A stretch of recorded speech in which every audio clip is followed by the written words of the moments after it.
한반도. 전 세계 군사 전략가들이 이 작은 땅을 두고 움직이지 않는 항공모함이라고 부르는 데는 다 이유가 있습니다. 미국 전략 전문가는 직접 한국에 발을 디딘 후 이렇게 말했습니다. 이곳은 단순한 군사기지가 아니었습니다. 국가 전체가 살아있는 전선이었습니다. 군산에서는 전투기가 이륙 후 단 58분 만에 베이징 상공에 도달하고 오산에서는 사이버 위협을 0.7초 안에 감지하며 평택에서는 지상, 공중, 해상 전력을 7분 안에 가동할 수 있습니다. 미국 전문가는 한국 곳곳을 직접 탐사하며 한 가지 결론에 도달했습니다. 미국이 한국을 지켜주는 줄 알았지만 오히려 미국이 한국에 의존하고 있었습니다. 그는 말합니다. 한국은 총 없이 전쟁을 막는 나라이고 기술과 시스템으로 세계를 방어하는 국가라고요. 불침 항공모함 한국. 그 전략의 최전선에서 벌어진 놀라운 실화가 지금 시작됩니다. 저는 제이크 도슨입니다. 전 미국 국방부에서 인도태평양 전략을 다뤘고 지금은 조지타운 대학교에서 국제안보를 가르치고 있습니다. 워싱턴 펜타곤. 전략실 회의실 한켠 맨 뒷자리에 앉아있던 저는 국방장관이 꺼낸 한마디에 온몸이 굳어졌습니다. 이제는 한반도를 항공모함으로 봐야 합니다. 수십 년간 중국을 분석했고 러시아를 상대했고 중동을 떠도는 미군 기동 전략을 설계했지만 한국을 그렇게 본 적은 없었습니다. 북한과 마주한 항상 위기 속에서 아슬아슬한 나라. 솔직히 그런 정도의 인식이었죠. 그러나 그날 업무 지시서를 받았습니다. 한국을 다시 분석해라. 기술, 군사, 안보, 국민성, 역사까지. 트럼프의 책상에 올라갈 보고서는 너의 손에 달려있다. 한 달 후 인천공항에 발을 내딛었을 때 긴장감보단 호기심이 더 컸어요. 과연 이 나라가 그렇게까지 중요한가? 정말 중국이 두려워할 정도의 역량을 가진 건가? 처음 군산 공군기지에 도착했을 땐 이게 과연 최전선인가 싶었습니다. 공항보다 조용했고 주변에 민가가 가까워서 긴장감보다는 평온함이 먼저 느껴졌죠. 하지만 그건 착각이었습니다. 58분입니다. 눈앞에 선 공군 중위는 단정한 군복을 입고 있었고 제게 말할 때 눈썹 하나 까딱하지 않았어요. 그의 말은 이렇게 이어졌습니다. 군산에서 이륙해 베이징까지 도달하는데 걸리는 시간입니다. 우리 편대 기준으로요. 저는 물었습니다. 실전에서 가능한 이야기인가요? 그는 짧게 웃으며 이렇게 말했어요. 실전에서만 가능한 이야기입니다. 그 말을 듣는 순간 제 머릿속에서 망치로 얻어맞은 듯한 충격이 밀려왔습니다. 미국은 오키나와, 괌, 필리핀 등지에 무수히 많은 기지를 갖고 있지만 중국 수도를 전투기로 1시간 내 직공할 수 있는 유일한 장소는 이곳, 한국뿐이었습니다. 그날 이후 기지 내부를 함께 돌며 작전 브리핑을 받았어요. 무인기 실시간 대응 시뮬레이션, 적국 도발에 대한 스크램블 시스템, 그리고 전시 자동 출격 체계까지. 어느 하나 허술한 곳이 없었습니다. 특히 제 눈길을 사로잡은 건 실전 상황을 가정한 7분 내 무장 탑재 완료 시스템이었습니다. 미 공군에서도 3분 스탠바이란 말은 들어봤지만 이처럼 기계와 사람이 하나처럼 움직이는 장면은 처음 봤습니다.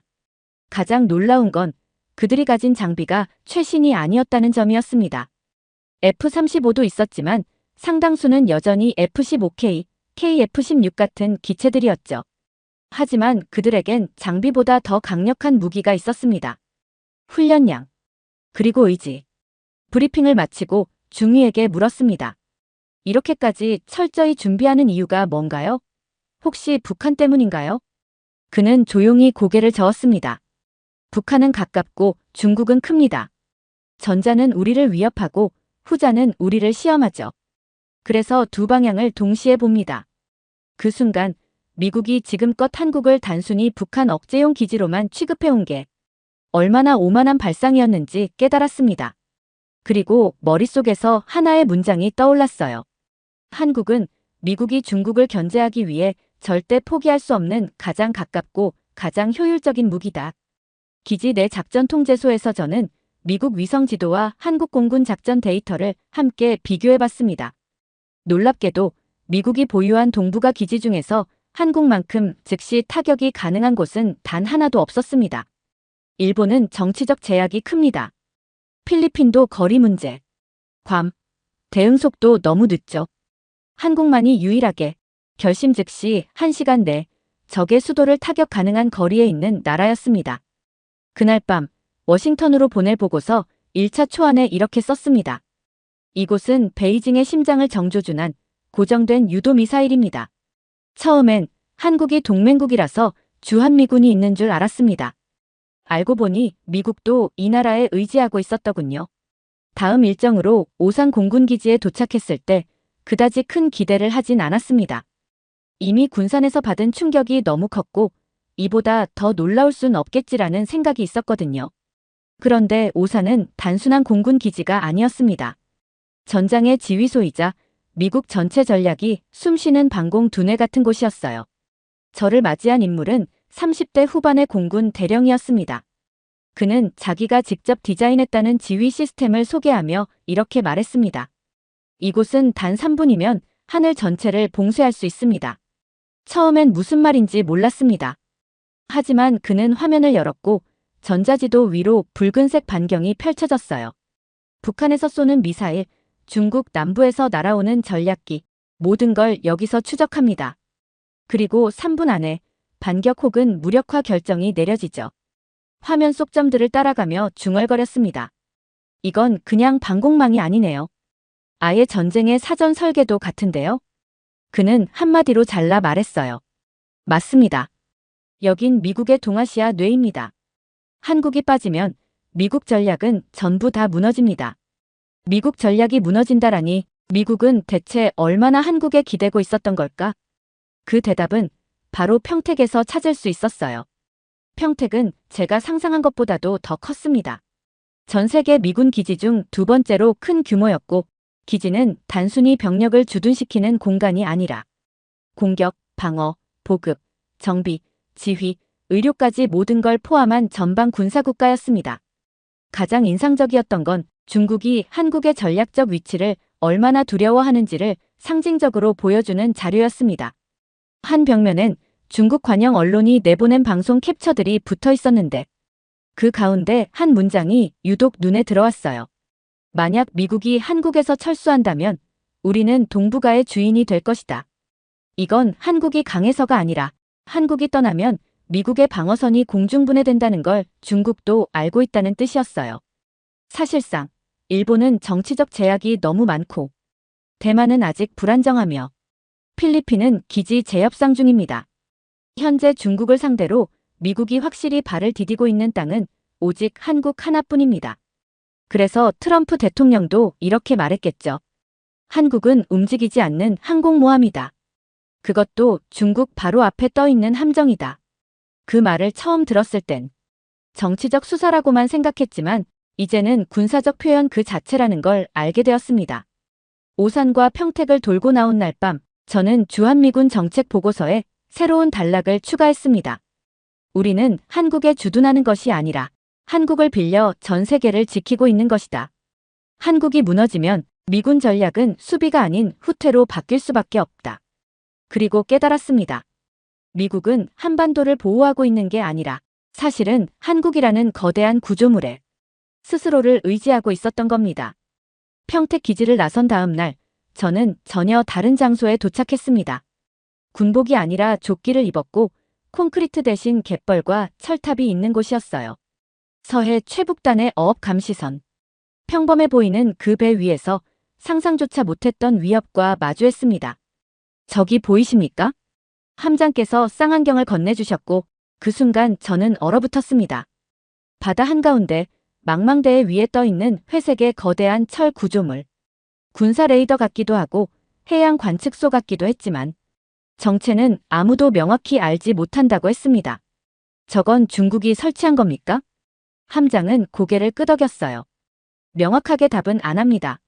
하지만 좌표상 중국 소속 민간 회사가 시공한 것으로 추정되며 현재도 인공섬 확장을 위한 탐사선이 자주 접근하고 있습니다. 이건 단순한 해양 개발이 아니었습니다. 전형적인 군사화의 전초 과정이었죠. 그 순간 머릿속을 스쳐간 한 단어. 수빅만. 1992년 필리핀에서 미군이 철수했을 때와 너무도 닮은 그림이었습니다. 그 당시 필리핀 국민들은 이젠 독립해야 한다며 미군을 떠나보냈죠.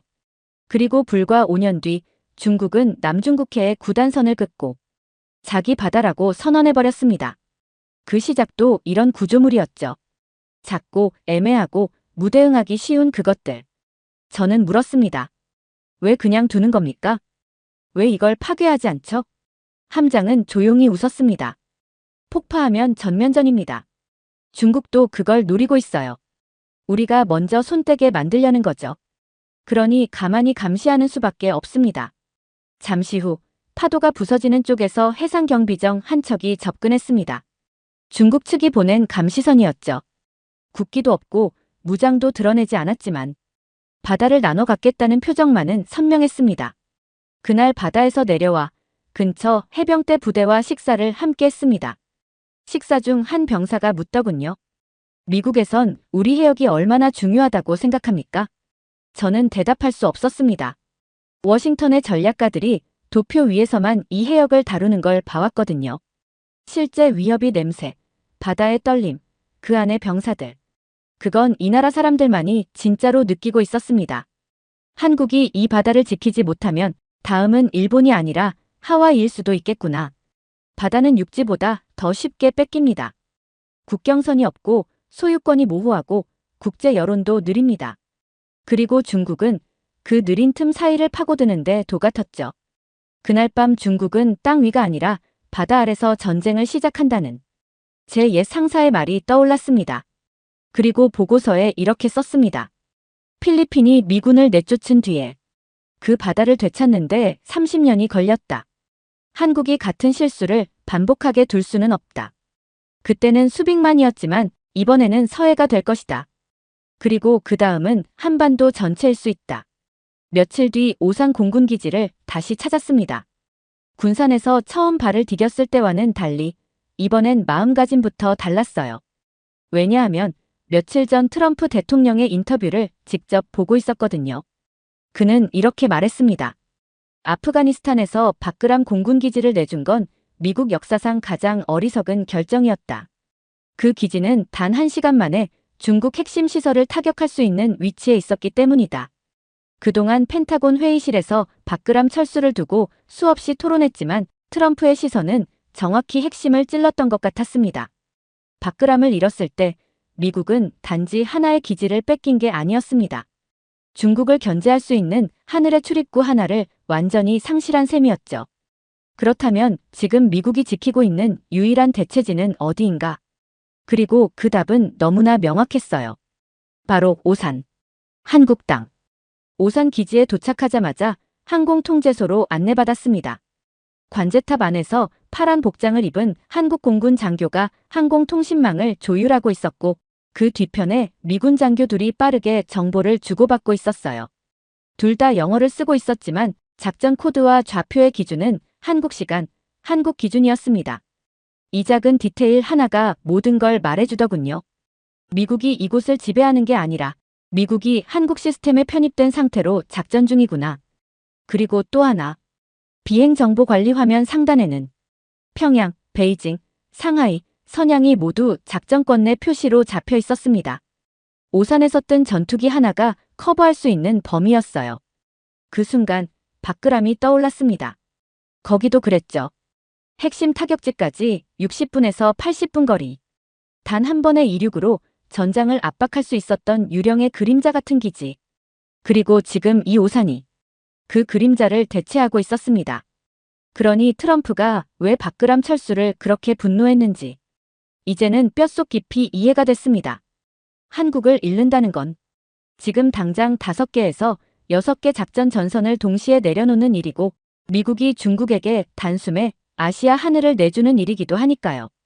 오산 작전 지휘관이 저를 데리고 벙커 회의실로 안내하며 이런 말을 했습니다.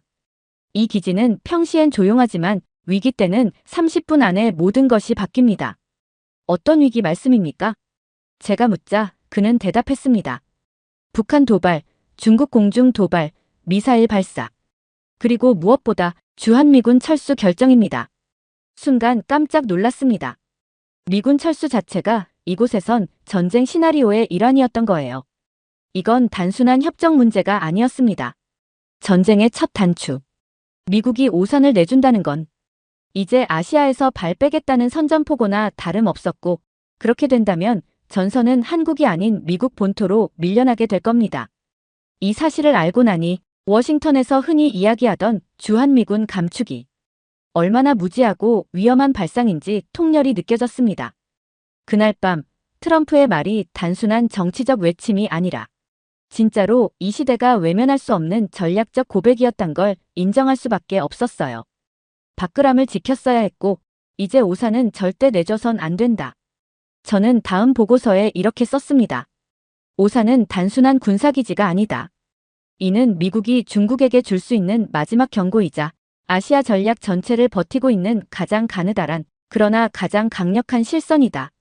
워싱턴으로 돌아가기 전 마지막 일정 중 하나는 삼성 반도체 캠퍼스를 방문하는 것이었습니다. 사실 이건 군사 시찰은 아니었어요. 하지만 국방부가 이 방문을 포함시킨 이유는 따로 있었죠. 지금 미국이 중국에게 당하고 있는 건 총이 아니라 기술입니다. 제게 이 말을 해준 건 미 국방부 전략기획국의 친구였습니다. 그는 이렇게도 말했죠. 중국은 총 없이 전쟁을 벌이고 있고 그 전장의 최전선에 한국이 서 있다. 그 말을 믿지 않았습니다. 그래서 직접 오게 된 겁니다. 경기도의 평범한 공단 지역, 그 안에 삼성의 반도체 단지가 있었습니다. 첫 인상은 조용했고 경비는 철저했으며 들어가는 모든 차량과 사람은 검색을 거쳐야 했어요. 저를 안내한 건 기술보안팀의 한 엔지니어였습니다. 그는 말수가 적었고 조심스러웠지만 한 문장이 아직도 잊히지 않습니다. 우리가 무너지면 중국이 승리합니다. 그곳의 공기엔 땀과 긴장, 그리고 책임이 묻어 있었습니다. 최첨단 클린룸 안에서 수천 개의 칩이 일나노 단위로 깎이고 조립되며 전 세계의 통신과 컴퓨터, 그리고 무기를 움직일 준비를 하고 있었어요. 그중엔 미국 국방성의 통신칩도 있었고 중국이 감히 복제하지 못한 설계들도 포함돼 있었죠. 그곳에서 질문했습니다. 이 기술들이 중국으로 흘러갈 위험은 없습니까? 엔지니어는 단호하게 말했어요. 우린 24시간 감시합니다. 물리적 보안뿐 아니라 AI 기반의 침투 탐지, 그리고 모든 인력의 경로까지 추적합니다.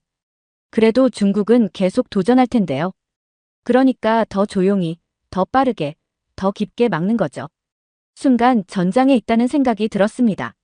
소총도 전투복도 없지만 이보다 더 치열한 전쟁터는 없었어요. 그리고 동시에 깨달았습니다. 한국은 이 싸움을 미국을 위해서 하는 게 아니구나.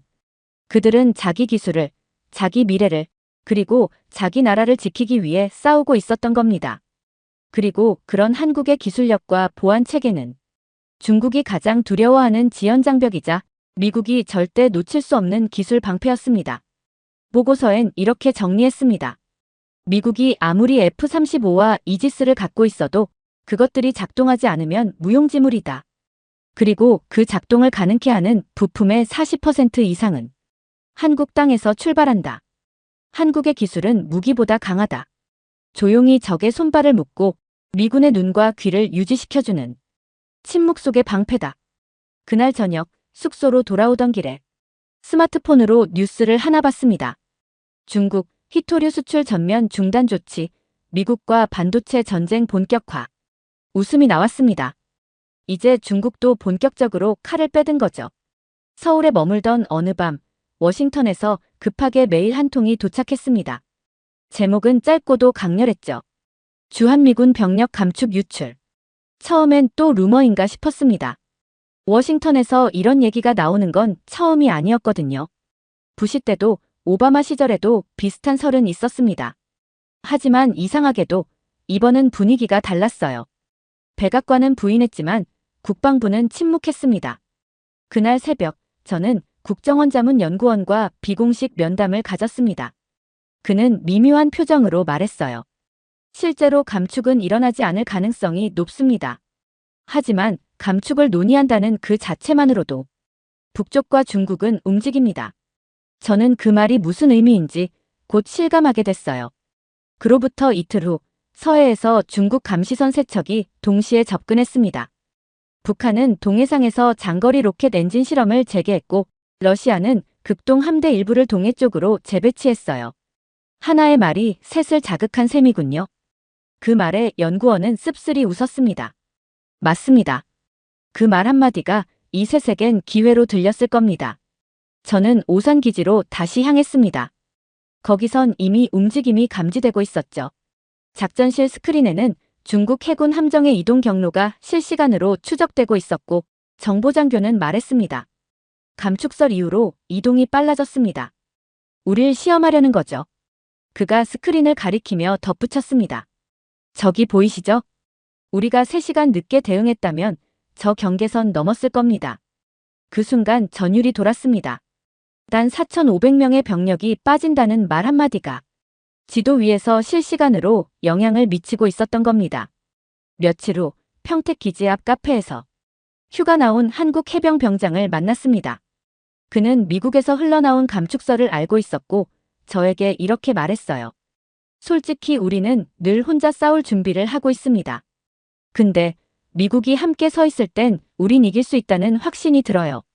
그 확신이 무너지면 제가 조심스럽게 물었습니다. 그는 단호하게 말했어요. 그러면 지진 않더라도 이기는데 더 많은 피가 필요해질 겁니다.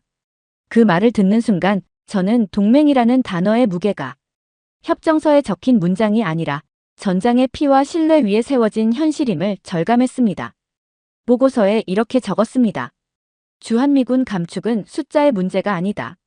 그것은 미국의 의지에 대한 시험이며 그 시험의 대상은 오직 북한과 중국만이 아니다. 한국 역시 그 시험을 보고 있다. 그리고 그들이 미국의 등을 보게 되는 순간 동맹은 무기가 아닌 기억이 된다. 그날 밤 저는 마지막으로 평택 미군 기지 내 복합작전통제센터를 다시 찾았습니다. 그곳엔 미군 3명과 한국군 5명이 함께 앉아 새벽까지 정보를 교환하고 있었습니다. 총도 칼도 외침도 없었지만 그곳에서 저는 분명히 느꼈습니다. 이들은 함께 싸우는 군대였고 함께 물러서면 모두가 무너질 전선 위에 있다는 걸요. 서울에서 마지막 보고서를 준비하며 한국 전체를 다시 바라보게 됐습니다. 처음 이 땅에 왔을 땐 군사적 거점이자 지정학적 전략지 정도로만 봤죠. 하지만 지금은 전혀 다른 그림이었습니다. 이 나라는 하나의 국가를 넘어 하나의 시스템이었습니다. 그리고 그 시스템은 지금 미국 전체를 떠받치고 있었어요. 그걸 체감한 건 국가정보자원관리원에서 내부 시연을 보던 중이었습니다. 정확히 말하면 한국의 사이버 안보 대응 체계 시연이었죠. 화면엔 한국 전역의 디지털 기반 시설이 실시간으로 분석되고 있었고 침입이 발생하면 0.7초 안에 차단, 1.5초 안에 소스 역추적, 3초 이내에 국가 단위 공유 체계가 작동된다고 했습니다. 이건 군사 시스템이 아닌데 실질적인 전쟁 대응 구조네요. 제가 놀라서 묻자 담당 연구원은 이렇게 대답했어요. 사이버가 뚫리면 군도, 경제도, 외교도 다 무너집니다. 미국은 방대한 예산을 쏟아붓고도 민간, 군, 정보기관을 실시간으로 엮는 시스템을 아직 완성하지 못했는데 이후로 전 국방, 산업, 외교 분야의 회의에도 참여했습니다. 모두가 공통적으로 강조하는 한 가지. 우리는 한 손으론 전쟁을 대비하고 다른 한 손으론 세계 시장을 움직이고 있다.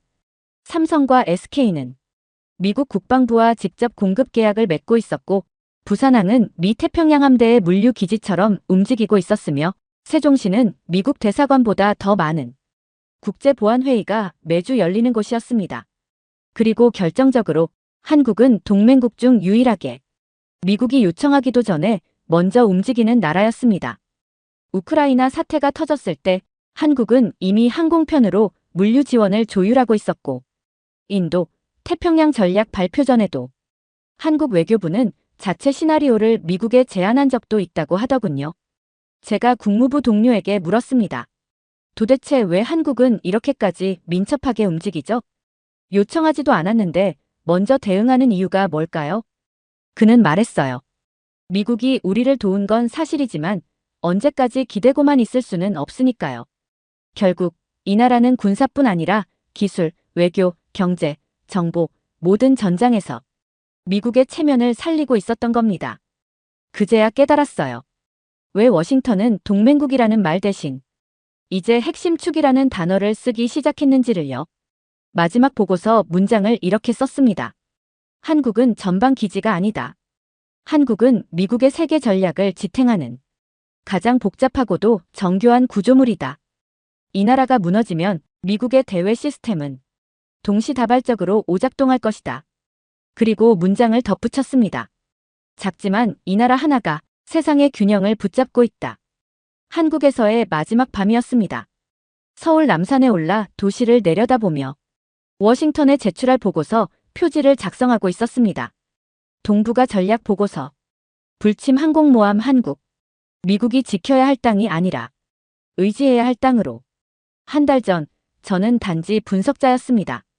한국이 전략적으로 어떤 의미를 가지는지, 중국과 북한 사이에 어떤 위치에 놓였는지, 거리와 좌표만 따져보던 사람이었죠. 하지만 지금 저는 하나의 국가가 아니라 하나의 의지를 본 사람이었습니다. 군산기지에서 들었던 그 말, 58분이면 베이징까지 갑니다. 그 짧은 거리 안에 한국의 결의와 미국의 미래가 함께 들어있었습니다.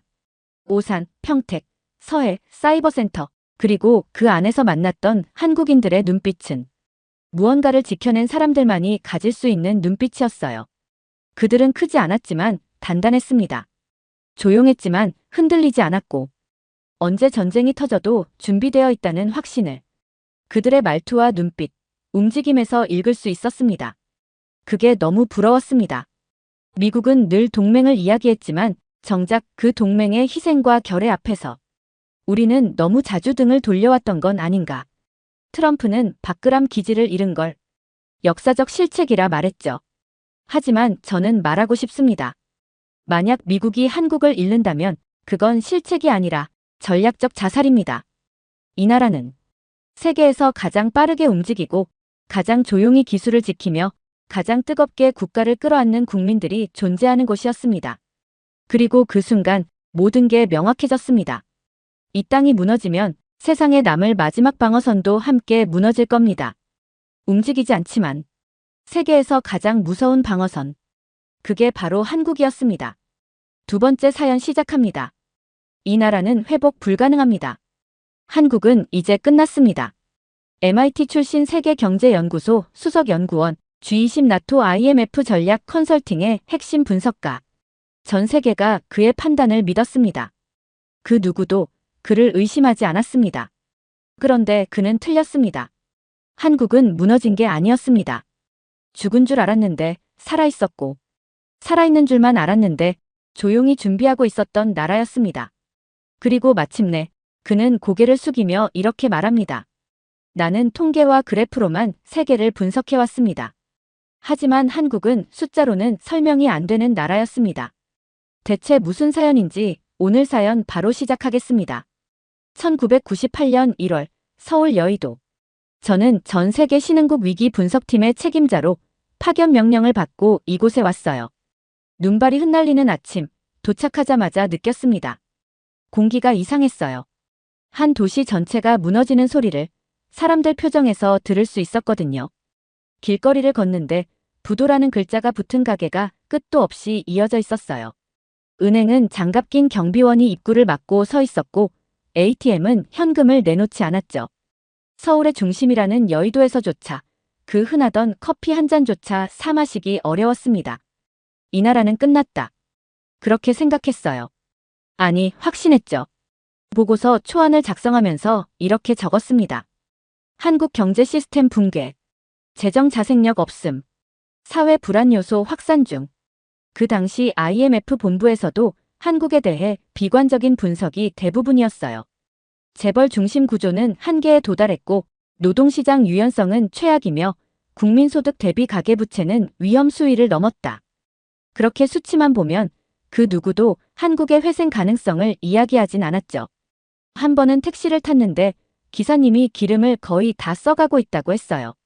요즘은 하루에 3번밖에 손님 못 태워요. 기름값이 너무 올라서 그냥 집에 있죠. 그 말에 뭐라 대답도 못했습니다. 한 손엔 돈이 없고 다른 손엔 선택도 없고 그게 경제 붕괴의 현실이라고 생각했어요. 그런데 그게 전부는 아니었더군요. 며칠 후 서울역 근처의 한 작은 국밥집에 들어갔어요. 가게 안엔 중년 남성 셋이 앉아 국밥을 먹고 있었고 주인 아주머니는 조용히 고개를 숙이고 설거지를 하고 있었죠. 근데 그중 한 사람이 이렇게 말하더군요. 야, 지금은 버텨야 돼. 우리 같은 놈들이 무너지면 진짜 나라 끝나는 거야. 그때는 그 말을 그냥 지나쳤어요. 왜냐면 전 그저 외국인이었고 이 나라를 이해하지 못했으니까요. 하지만 지금 돌아보면 그게 시작이었어요.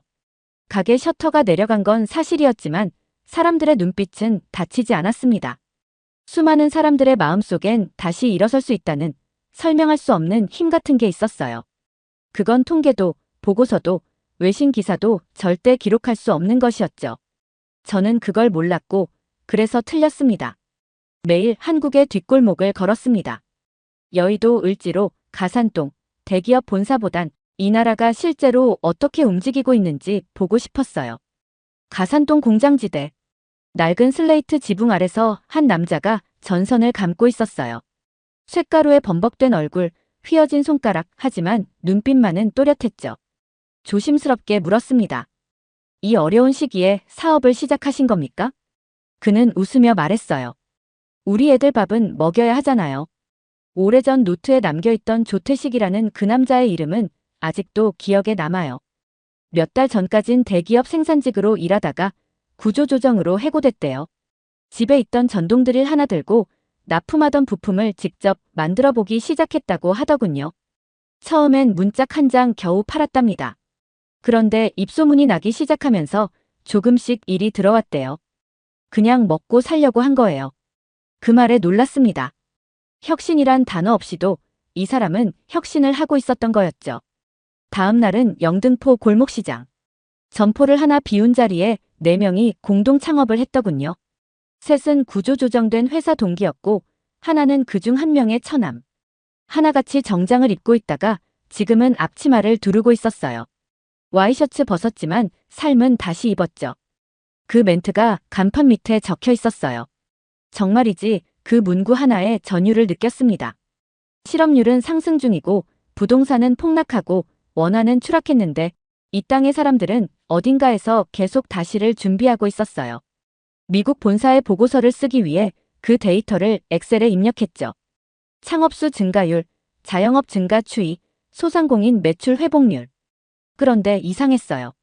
숫자는 너무 작았고 변화는 미미했어요. 하지만 알 수 있었습니다. 그 작은 움직임이 어쩌면 곧 폭풍처럼 터져 나올 수 있겠다라는 것. 왜냐하면 이들의 눈빛은 통계보다 강했거든요. 그걸 골목의 기적이라 부르기로 했습니다.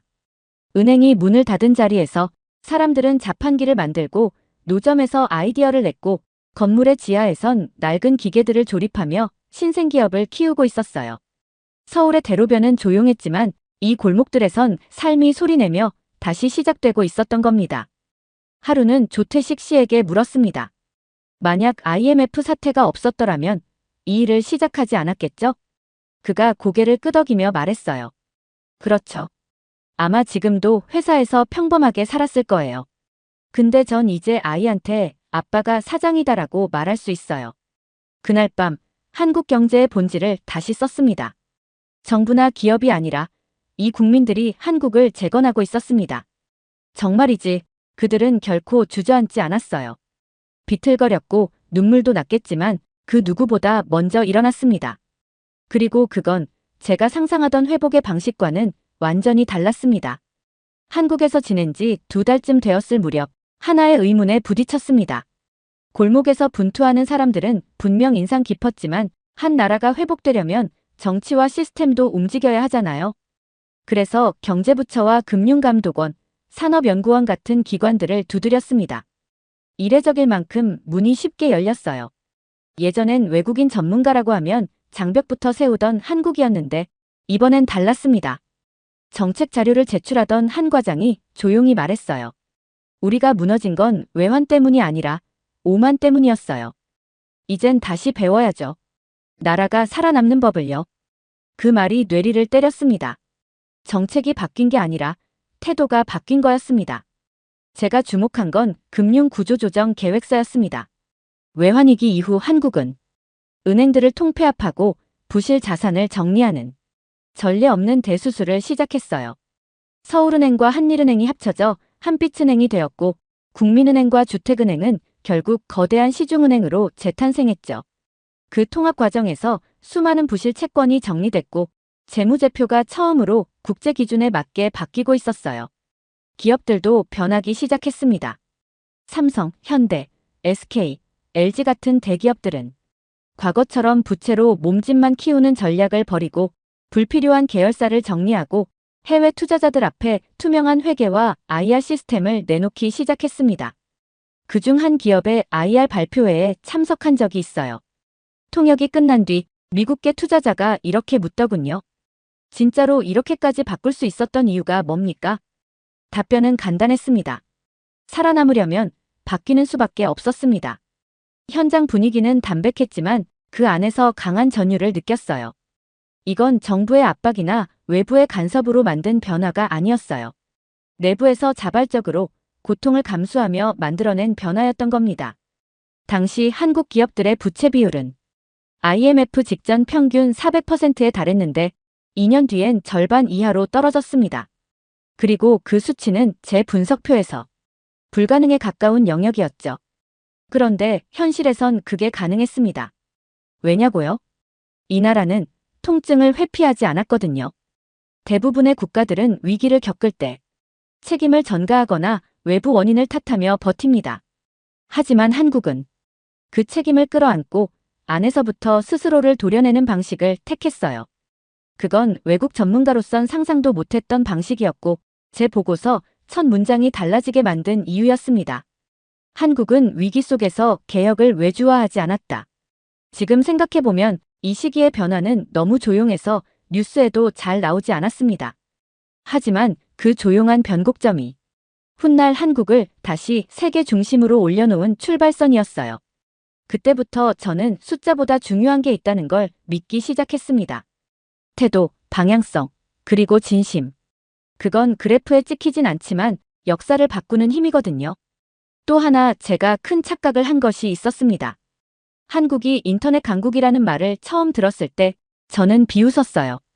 당시의 인터넷은 미국, 유럽 중심의 이야기였고 아시아에서 그렇게 첨단을 논할 만한 나라가 있다고 생각하지 않았거든요. 2000년 봄, 다시 한국을 찾았습니다. 보고서를 쓰는데 뭔가 빠진 느낌이 있었거든요. 기업도 골목도 사람도 봤는데 어떻게 이 나라가 이렇게 빨리 회복되는지는 아직 설명이 안 됐습니다. 한국에 도착하자마자 공항에서부터 이상한 걸 느꼈어요. 입국장 한쪽에 인터넷 체험 부스가 설치돼 있었죠. 그때까지만 해도 대부분의 나라들은 공항에 광고나 면세점만 잔뜩 늘어놓던 시절이었는데요. 한국은 인터넷을 전시하고 있었습니다. 서울 시내에 있는 국책연구기관을 찾았을 때 젊은 공무원이 이렇게 말하더군요. 앞으론 전화보다 이메일이 더 많아질 겁니다. 그 말을 듣고 저는 피식 웃었어요. 이메일이 주 통신 수단이 된다고. 당시는 미국도 공공기관 이메일 도입률이 50%가 안 될 때였거든요. 그런데 며칠 뒤 지방 출장길에서 기절할 뻔했습니다. 전라남도 어느 시골 마을 노인정 벽에 인터넷 이용법 교실 매주 화요일이라고 적혀 있었어요. 거짓말이 아니에요. 할머니들이 마우스를 잡고 인터넷 강의를 듣고 있었어요. 그 장면을 보며 혼란스러웠습니다. 지금 당장 먹고 사는 것도 버거워 보이는 나라에서 왜 이렇게 미래에 집착하는 걸까? 답은 한 벤처기업 대표에게 들었습니다. 지금 못 먹어도 괜찮아요. 정보를 먼저 가진 사람이 다음 세상을 이끌 테니까요. 그 사람은 20대 청년이었고 지하 창고에서 5명이서 포털 사이트를 개발하고 있었어요. 그 프로젝트가 몇 년 뒤 한국 최대 검색 엔진으로 성장했다는 건 나중 이야기지만요. 한강변을 걷다 우연히 마주친 10대 청소년에게 요즘 뭐가 제일 재밌어요? 라고 물어봤습니다. 그 아이가 말했죠. 인터넷 게임이요. 그 순간 확실히 깨달았어요. 이 나라는 산업 재건을 하는 게 아니었어요. 새로운 문명을 실험 중이었습니다. 한국의 초고속망 보급률은 2000년 기준 세계 2위, 3년 뒤엔 1위가 되었죠. 그리고 그 인프라를 바탕으로 게임, 콘텐츠, IT, 교육, 전자상거래 모든 분야에서 새로운 기업들이 속속 등장하기 시작했습니다. 실리콘밸리 스타일이 아니라 한강밸리라는 말이 생길 정도였어요. 하지만 이건 정부만의 작품이 아니었습니다. 초기에는 정책이 중심이었지만 곧 국민이 주도하는 구조로 바뀌었습니다. 부모는 자녀의 컴퓨터를 위해 허리띠를 졸랐고, 대학생들은 밤을 새워 홈페이지를 만들었고, 직장인들은 퇴근 후 PC방에서 창업 아이디어를 나눴습니다. 저는 그것을 보이지 않는 무기라고 불렀어요. 총이나 탱크처럼 들리지도 보이지도 않았지만 한국인은 이미 전 국민이 온라인으로 무장하고 있었던 거죠. 미국의 한 동료가 그랬습니다. 우린 총으로 전쟁을 이겼지만 한국은 키보드로 미래를 가져가겠네. 그 말에 조용히 고개를 끄덕였습니다. 이 나라, 다시 무너질 일이 없겠구나. 왜냐하면 이제 그들은 오프라인 국가가 아니니까요. 한국은 정말 이상한 나라였습니다.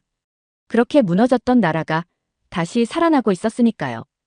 그 중심엔 골목 상인도 있었고, 학생도 있었고, 그리고 제가 예상하지 못했던 사람들이 있었습니다. 바로 해외에서 성공한 한국 유학파들이었어요. 당시 제 직함은 세계경제연구소 수석연구원이었고, MIT에서 파견된 국제경제분석팀장이기도 했습니다. 그래서 자연스럽게 해외 학자들과 연결된 네트워크가 많았죠. 그런데 2001년 무렵부터 이상한 메일들이 오기 시작했어요. 앤드루, 나 곧 서울 간다. 한국에서 새로운 일 해보려고. 돌아가야 할 이유가 생겼어. 이건 흔한 커리어 전환이 아니었어요. 그들 대부분은 미국 명문대 출신의 실리콘밸리, 월스트리트, 벤처펀드에서 잘 나가던 인재들이었습니다. 그런데 왜 지금, 왜 한국이었을까? 직접 만나서 물었습니다. 한 사람은 이런 말을 했어요. 지금 돌아가지 않으면 10년 후 내 아이가 날 비겁하다고 볼 것 같았어요. 또 한 사람은 조용히 말했죠. 돈은 여기에 많지만 내 나라는 거기 있었어요. IMF 때 부모님이 일터 잃고도 불평 안 하셨거든요. 그걸 보고 그냥 여기 남아있을 순 없었어요. 말문이 막혔습니다. 보통은 더 나은 조건을 찾아 이민을 가는데 이들은 오히려 힘든 조국으로 돌아가고 있었던 거니까요. 서울 강남의 한 공동 사무실에 갔을 때 20대, 30대 청년들이 노트북 앞에 둘러앉아 반도체, 블록체인, 의료기기 같은 분야를 놓고 열띤 회의를 하고 있었어요. 모두 영어가 유창했고 노트북엔 MIT, 스탠퍼드, 옥스퍼드 스티커가 붙어 있었죠. 그중 한 명이 이런 말을 했어요. 외국에서 공부한 지식은 무기일 뿐이에요. 우린 이걸 어디에 쓸 건지가 더 중요해요. 그 순간 완전히 깨달았습니다. 한국의 미래는 기술이 아니라 사람이었어요. 아니, 더 정확히 말하면 국가를 향한 책임감으로 무장한 사람들이었죠. 그들은 조국이 무너지던 시절을 멀리서 지켜만 봤던 게 부끄러웠다고 말했습니다. 그래서 돌아와 벤처를 만들고 대학교 강단에 서고 정부 자문을 맡고 있었죠. 한 연구소에선 귀국한 박사들이 퇴직한 기술자들과 함께 국산 반도체 설계법을 만들고 있었어요. 몇 년 뒤 그 기술이 한국 반도체의 기반이 되었다는 걸 그땐 아무도 몰랐죠. 하지만 느낄 수 있었습니다. 이 사람들은 단순히 지식이 아니라 믿음을 가지고 귀환한 거구나. 미국에서 자주 듣던 말이 있죠. 똑똑한 사람은 떠난다. 하지만 한국은 달랐어요. 똑똑한 사람들이 돌아오고 있었어요. 저는 이걸 지성의 귀환이라 불렀습니다. 그리고 이 귀환이 한국의 진짜 무기라는 걸 그제서야 인정할 수밖에 없었어요. 2008년 다시 서울로 향했습니다. G20 보고서 작성을 맡았기 때문이었죠. 당시 세계는 또 한 번의 금융위기를 맞고 있었고 이번엔 미국과 유럽이 중심이었습니다. 아이러니하죠. 불과 10년 전엔 한국이 세계 금융의 문제였는데 이번엔 한국이 모범 사례로 거론되기 시작한 겁니다. 공항에 착륙하자마자 확실히 달랐습니다. 예전에 가던 김포공항과 달리 새로 건설된 인천공항은 완전히 전장화돼 있었고 도심 곳곳엔 세계 언론이 재건된 한국이란 문구를 붙여두고 취재 중이었어요. 현장감이 달랐습니다. 공기 자체가, 분위기 자체가. 가장 먼저 삼성전자 본사를 방문했어요. 아시다시피 저는 MIT 출신이라 반도체 산업의 흐름을 누구보다 잘 압니다. 그런데 삼성의 생산성, 수율, 품질, 시장 점유율, 모든 지표가 세계 1위였어요. 이건 잘한다는 수준이 아니라 산업의 룰 자체를 바꿔버린 결과였습니다. 예전엔 미국과 일본이 기술을 주도했지만 지금은 삼성의 기술 발표가 기준이 되었어요. 말 그대로 이젠 다른 나라들이 한국을 따라가는 시대가 온 거죠. 그날 연구소에서 만난 부장은 이런 말을 했습니다. 우리가 잘해서 1등한 거 아닙니다. IMF 때 바닥을 봤기 때문에 절대로 돌아가고 싶지 않았던 거예요. 고개를 끄덕일 수밖에 없었습니다. 무너지지 않기 위해 이룬 혁신, 그게 진짜 강함이란 걸 저는 알았거든요. 그리고 현대자동차, 미국 시장 조사기관인 JD 파워 품질 평가에서 현대차가 일본차를 제쳤다는 뉴스를 본 건 비행기 아니었어요. 솔직히 눈을 의심했죠. 한국 자동차가 일본차를. 그런데 사실이었습니다. 경기도 남양에 있는 연구소에 방문했을 땐 수천 명의 기술자들이 AI 기반 전기차 플랫폼을 실험 중이었고 디자인은 유럽보다 더 세련돼 보였어요. 무엇보다 놀라웠던 건 한 명의 중견 연구원이 제게 이런 말을 건넸을 때였죠. 지금 우리가 미국을 이겼다고 생각 안 해요. 다만 이제 무시당하지 않는다는 건 압니다. 그 말에 저는 속으로 무릎을 꿇었습니다. 이건 성공이 아니었습니다. 존중을 이끌어낸 결과였거든요. 한국의 수출은 3배 이상 늘었고 무역 의존도는 낮아지며 자립형 산업 구조로 전환 중이었습니다. IMF에 의존하던 나라가 지금은 다른 개발도상국의 모델이 된 거죠. G20회의 자료에 이렇게 썼습니다. 한국은 단기적 구제의 나라가 아니라 장기적 전략으로 재탄생한 시스템 국가다. 그 말을 적고 나서 조용히 커피숍에 들어갔어요. 창밖으로 보이는 건 고층 빌딩, 그 안에서 회의 중인 청년들, 그리고 깨달았습니다. 한국은 이제 단 한 사람도 과거로 돌아갈 준비가 안 돼 있는 나라라는 걸요. 그날 밤 숙소 창가에 앉아 자문자답처럼 중얼거렸습니다. 이게 그때 그 나라가 맞나, 그때 끝났다고 썼던 내가 지금 이 나라 앞에서 고개를 숙이게 될 줄이야. 2023년 가을, 벨기에 브뤼셀에서 열린 나토 아신 전략정책 공동 세미나에 참석했습니다. 주제는 글로벌 공급망 안정화와 신흥국 대응 전략이었고 각국 정부 고위 관료, 기업 대표, 싱크탱크 수석들이 한자리에 모인 자리였죠. 그 세미나는 미국, 독일, 일본, 싱가포르가 메인이라 생각했습니다. 하지만 발표 순서 4번째, 한국 대표단이라는 이름이 스크린에 올라왔을 때 고개를 갸웃했어요. 이 시점에 한국이 무슨 전략을 제안할 수 있지? 그런데 발표가 시작되고 10분도 안 돼 회의장 분위기가 완전히 바뀌었습니다. 한국 대표는 공급망 단절 시 시뮬레이션, 데이터 기반의 복원 전략, 그리고 에너지 식량 위기 대응을 위한 기술 주권과 국민협력 모델을 발표했어요. 말이 아니라 실행 가능한 설계였습니다. 무려 5개국이 자리에서 바로 요청서를 써서 발표 직후 한국 대표에게 몰려가 상담을 요청했죠. 그 장면을 멍하니 바라봤습니다. 10년 전만 해도 G20 회의에서 눈치 보던 나라였는데 이젠 전략을 수출하는 나라가 되어 있었어요. 그 발표가 끝난 뒤 미국 대표가 제게 조용히 물었습니다. 앤드루, 한국은 어떻게 저걸 만들었지? 그냥 이렇게 대답했어요. 저 나라 무너졌을 때 준비했거든. 그날 회의 중 쉬는 시간에 복도에서 한국 대표와 짧게 인사를 나눌 기회가 있었어요.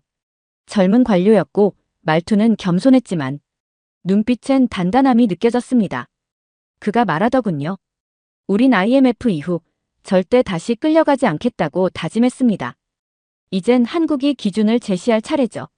순간 가슴이 먹먹해졌습니다. 그 말이 단순한 외교 수사가 아니라 수천만 명의 생존 기억 위에 세워진 진심처럼 느껴졌거든요. 정책 발표는 끝났지만 여운은 계속됐습니다. 그날 저녁 포럼 회의록 초안을 맡은 제가 작성한 첫 문장은 이랬습니다. 오늘 가장 전략적인 제안을 한 국가는 지정학 강국도 경제 대국도 아닌 한국이었다. 예전에는 회의장에서 한국을 바라볼 때 도와줘야 할 나라, 감시 대상국이라는 인식이 강했어요. 하지만 지금은 배울 수 있는 파트너 혹은 경쟁 상대로 인식이 바뀌고 있었습니다. 이건 산업 성공이나 일회성 외교 성과로 이뤄진 게 아닙니다. 25년 전부터 가장 아픈 시절에 세운 시스템과 철학이 결국 국제 무대에서 빛을 발하기 시작한 거죠. 그날 회의장 밖에 나와 한참을 멍하니 서 있었습니다. 밤하늘에 떠있는 EU 깃발 옆 태극기가 조용히 펄럭이고 있었어요. 그 장면을 보며 속으로 경례를 했습니다. 이제 한국은 세계가 배우는 나라가 되었다. 그리고 나는 그걸 직접 목격한 사람이다. 2025년 다시 서울에 와 있습니다. 이번엔 출장도 보고서도 아닌 자발적인 방문이었어요. 제 커리어의 마지막을 기록하며 이 나라가 제게 남긴 인상을 직접 확인하고 싶었습니다. 서울은 여전히 바쁘고 치열했지만 그 안에서 이전과는 다른 공기를 느꼈습니다. 무언가가 단단해졌어요. 경제도 아니고 산업도 아니고 국민 그 자체가요. 강남의 스타트업 센터를 방문했을 때 AI와 로봇을 개발하던 30대 개발자가 이렇게 말했어요. 이건 비즈니스가 아니에요. 우린 다음 세대가 더 당당하게 살게 하려고 만들고 있어요. 그 말이 심장을 때렸습니다. 단순한 성공이 아니라 세대를 넘어가는 책임감이었습니다. 퇴근길엔 남대문 시장 근처 식당에 들렀어요. 한국 대통령 탄핵 관련 뉴스를 유심히 보고 있는 제게 가게 주인 아주머니가 느닷없이 이렇게 말하더군요. 우린 IMF 때도 안 망했어요. 전쟁도 이겨낸 나라예요. 지금도 마찬가지예요. 우린 또 해낼 거예요. 저는 웃음도 못 지었습니다. 저 말 한마디에 지난 25년간 한국에서 보고 들었던 모든 장면이 떠올랐거든요. 골목의 기적을 만든 소상공인, 눈물 대신 연구를 택한 과학자, 기술을 안고 돌아온 유학생, 키보드로 무장한 국민, 국제회의장에서 전략을 설계한 젊은 관료. 그들은 다 똑같은 말은 하지 않았지만 모두 같은 결심을 갖고 있었어요. 우리는 무너지지 않는다. 그 믿음 하나로 여기까지 온 거죠. 2025년 현재 한국은 GDP 기준 세계 9위, 국가신용등급 AA, 반도체 배터리 AI 방산 분야 글로벌 선도 국가, 그리고 가장 신뢰받는 위기관리 국가입니다. 그 안엔 사람들이 감당한 시간과 고통이 녹아 있어요. 이젠 세계가 한국을 부러워하고 분석하며 따라하려 합니다. 하지만 그 누구도 정신까지 복사할 수는 없을 거예요. 한국은 이 모든 걸 정부 명령 없이, 외부 구호 없이 국민 스스로 해냈습니다. 어느 보고서에도 이렇게 쓴 적이 없습니다. 하지만 이젠 말할 수 있어요. 한국은 절대 무너지지 않는 나라입니다. 왜냐고요? 국가보다 국민이 먼저 깨어 있었으니까요. 그리고 국민은 한 번도 싸움을 포기한 적이 없었거든요. 돌아가는 비행기 안에서 마지막 보고서를 닫고 조용히 창밖을 바라봤습니다. 그리고 생각했습니다. 나는 단지 한 나라를 본 게 아니다. 세상을 움직이는 사람들을 본 거다. 그게 한국이었다. 오늘 사연이 재미있으셨다면 구독과 좋아요, 알림 설정까지 부탁드립니다. 더 재미있는 사연으로 돌아오겠습니다. 이상 감동탐험이었습니다.